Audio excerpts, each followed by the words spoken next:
I yield 2 minutes to my friend and colleague, the gentleman from Ohio, the chairman of the Subcommittee on Strategic Forces and member of the Conference Committee, Mr. Turner. The gentleman from Ohio is recognized for 2 minutes. Thank you, Mr. Speaker. I join my colleagues in speaking in favor of passage of the conference report on the FY2012 NDAA. As chairman of the Strategic Forces Subcommittee, I'd like to walk through some of the key provisions of the conference report. This conference report imposes checks on the administration's plans for nuclear reductions by requiring assessment of those reductions from the STRATCOM commander before any nuclear weapons reductions are made. It also requires the administration to disclose its plans for future reductions and reasserts congressional oversight of the nation's nuclear war plan.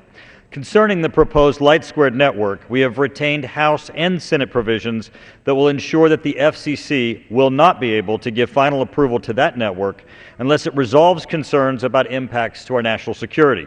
Recent press reports indicate that per new test results, LightSquared's proposed network continues to create unacceptable interference to DoD's GPS systems. I would also like to thank Chairman Hal Rogers and Chairman Rodney Frelinghuysen for the support of the NNSA vital nuclear weapons programs. Now, I would also like to discuss an issue that is important to our men and women in uniform, impacts our Air Force's readiness, and forces service members to choose between their service to their nation and their families. This is the issue of military child custody. A short time after becoming a member of the House Armed Services Committee, I was struck to learn that this country's judicial system was using a service member's deployment against them when making child custody determinations.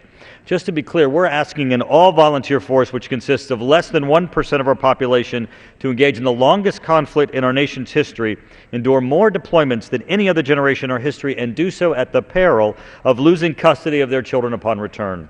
Recognizing this unconscionable injustice, the House Armed Services Committee has included language in the past 5 National Defense Authorization Acts to provide service members with a uniform standard of protection. This provision has also made it through the House Veterans Affairs Committee.